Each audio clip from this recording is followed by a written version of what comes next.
안녕하세요, 세롬입니다. 얼마 전 7월 25일이죠. 기재부에서 25년에 적용될 세법 개정안을 발표했습니다. 많은 개정 내용들이 있지만 꼭 아셔야 할 부동산과 코인에 대한 주요 개정 내용들을 설명드리겠습니다. 이번 1편은 부동산 양도 증여 상속에 대한 내용이고요. 이후 2편에서는 코인과 주식에 대한 과세에 대해 자세히 설명드리겠습니다.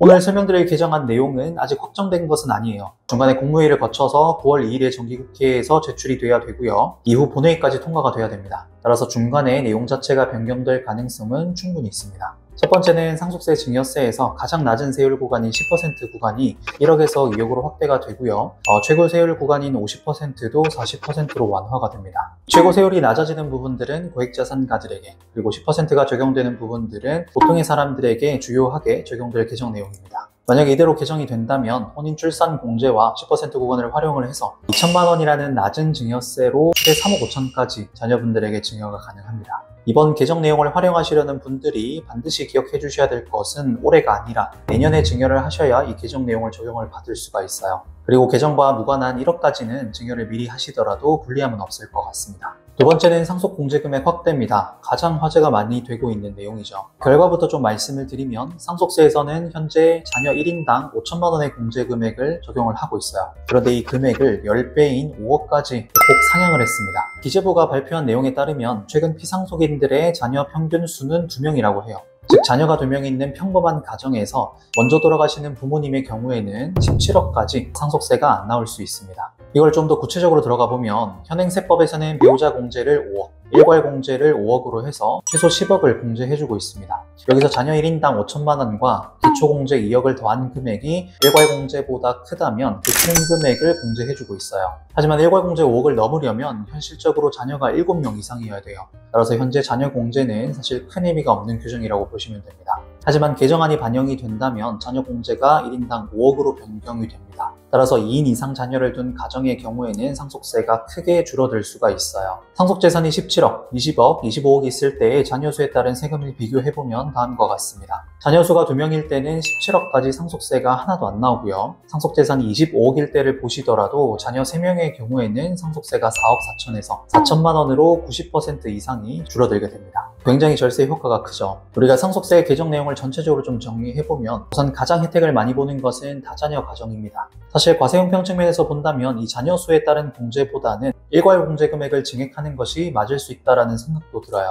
하지만 정부에서 말하는 출산율을 높이려는 관점에서 본다면 어느 정도 이해도 갑니다. 그리고 가장 말이 많은 것은 부자 감세 문제입니다. 무려 25년 만에 상속세 세율을 인하를 했어요. 근데 작년 기준으로 보면 최고 세율 50%가 적용되는 과세 표준이 30억 이상의 피상속인들은 약 1250명이라고 합니다. 상속세를 내시는 분들 중에서는 6% 정도를 차지하는 숫자고요. 전체 사망자 중에서는 0.4%에 불과합니다. 따라서 절대적인 수로 봤을 때 최고 세율 40%의 혜택을 받는 것은 극소수의 부자들만 적용됩니다. 하지만 이에 따른 세수 감소가 약 4조로 예상되는 만큼 비판하는 목소리가 클 수밖에 없습니다. 이런 내용들을 보면 부자 감세라고 표현하는 것들이 충분히 이해는 됩니다. 하지만 이것도 해외 주요국과 비교를 해봤을 때는 또 상황이 달라집니다. OECD 국가의 평균 상속세 세율은 20% 중반대에 불과해요. 그리고 대주주 할증 과세를 적용을 했을 때 60% 세율 구간은 세계 최고 수준입니다. 다수의 목소리만을 반영해서 소수에게 과도한 세금을 부과하는 것 역시 조세 원칙에 맞지 않을 수 있다는 의견이 있기 때문에 두 입장 모두 이해는 되는 것 같습니다. 이 상속 시기는 우리가 결정할 수 있는 문제는 아니기 때문에 앞으로 정기국회를 거쳐서 최종 결정되는 내용까지는 지켜볼 필요가 있겠습니다. 그리고 개정 내용에 상관없이 상속세를 절세할 수 있는 방안이 궁금하신 분들은 기존 저희 영상을 참고해 주시면 좋을 것 같습니다.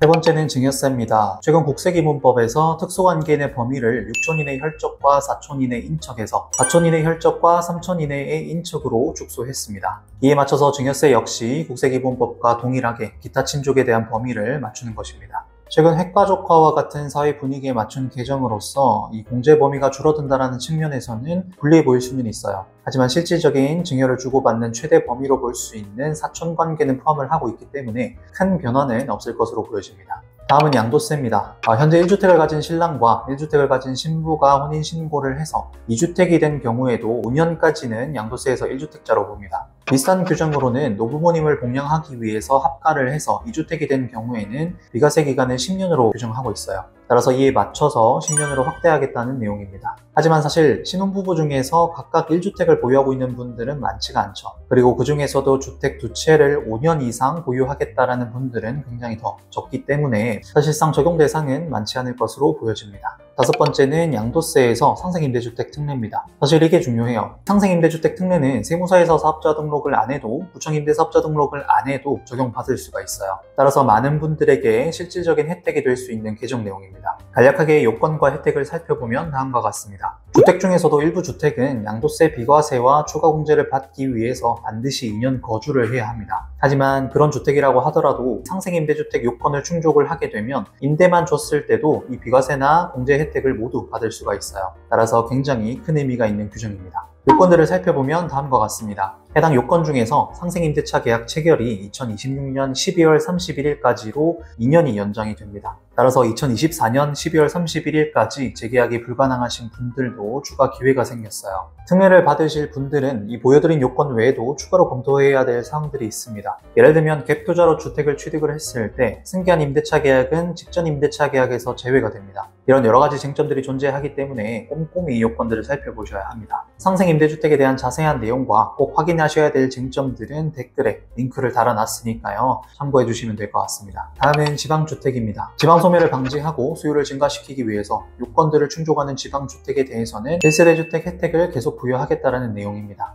예를 들어서 강남에 고가주택을 가지고 있으신 분이 26년 12월 31일까지 지방의 공시가 4억짜리, 시세로 따지면 6억에서 7억 정도 되겠죠. 이 주택을 추가로 취득을 하더라도 기존 강남주택에 대한 종부세와 양도세는 계속해서 1세대 1주택 혜택을 부여를 한다는 내용입니다. 대상 지역 중에서는 부산, 대구, 인천과 같은 광역시 일부 지역도 포함되어 있습니다.